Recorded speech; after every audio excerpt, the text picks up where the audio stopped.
Hello and welcome back to the Prody Academy YouTube channel. I'm Michelle, and in today's video we're going to be chatting about reconciliations. Now, you may think that reconciling your books is a tedious process, but it doesn't have to be. In this video we're going to go over the steps needed in order to prepare reconciliation and how you can streamline the process to ensure that it's as painless as possible. So with that said, let's jump straight in. So what exactly is a general ledger account reconciliation? Well, a reconciliation is the process of examining the differences between two different sets of data. Now, in most cases, this means examining the differences in reports from two different sources. So an account reconciliation will involve examining data from your general ledger and comparing it to that of an independent third-party document.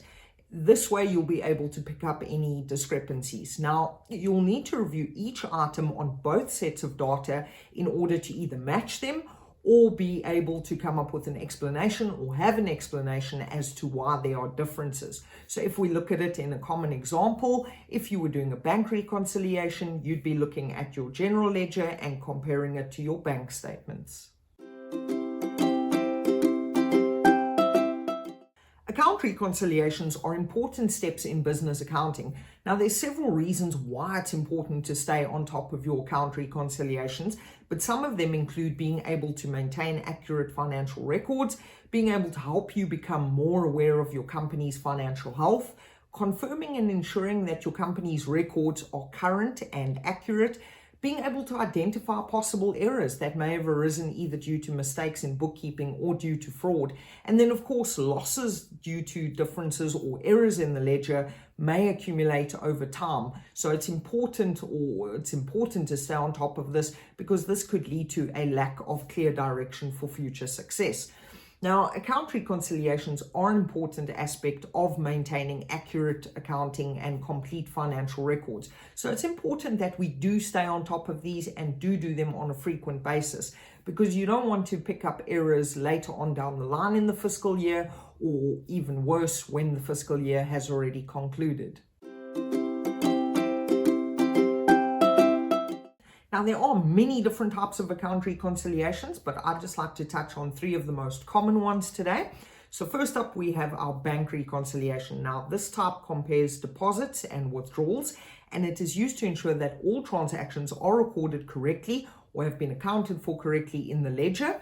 And it typically includes accounts such as your checking, savings, or money market accounts. The bank recon is the most common type of reconciliation that you will find.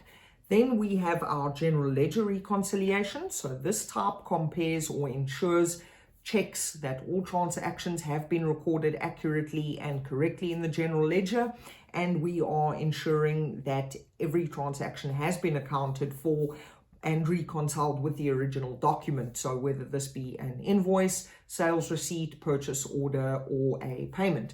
The last one that I'd like to touch on is that of the trial balance reconciliations. Now, these ensure that the general ledger balances are correct for all of the accounts in the ledger.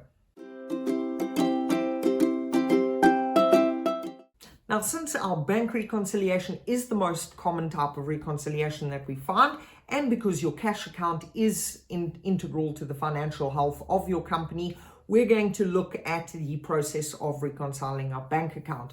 So the most common approach is to reconcile the bank balance to the book balance and determine the ultimate true cash balance. So with that said, you can think of it in two parts. First up, we would have our amounts that we're aware of that the bank wouldn't be aware of. So examples of this would be outstanding checks. This would be where we've issued a check, but the payee hasn't yet cashed it. So we would subtract this amount from the bank balance. Second up, we have deposits in transit. So these would be deposits that we've made at the bank, but the bank has yet to allocate it to our account. In this case, we would add it to our bank balance. And third, we have our errors. So if the bank has possibly erroneously posted an amount, or there's an error that's been posted to your account, depending on the error, you would either add or subtract this from the bank balance. The second part that we would then look at is amounts that your bank would know about that you may not know about. So over here, we've got things such as insufficient funds checks, NSF. These would be amounts that where a customer has paid you, but the check has bounced because there were insufficient funds in their account. These amounts would be subtracted from your book balance. We also have service charges. Now, your service charges would be amounts that your bank has charged you, so expenses that you've incurred in this regard. These amounts would also be subtracted from your book balance. We then have interest earned. Now, interest earned is most commonly seen on accounts like your savings accounts. So you would add these amounts to your book balance. And then lastly, we would also have any potential errors that perhaps an error in posting from the bookkeeping side. So the entity side. And again, depending on the nature of the error, you would either add or subtract this from your book balance.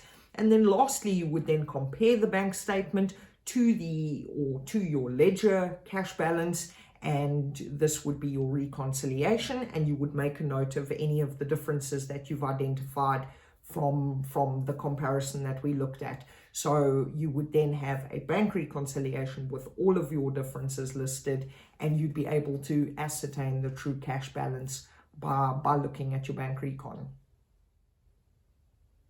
Again, it's important to reiterate that the reconciliation process should be done frequently to ensure that you are establishing the accuracy and that you're ensuring the accuracy and completeness of your financial data.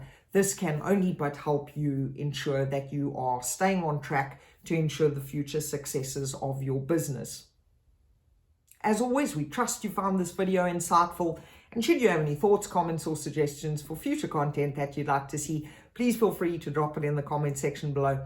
Please also join us on our social media platforms such as LinkedIn and Facebook, or at our website at proteafinancial.com.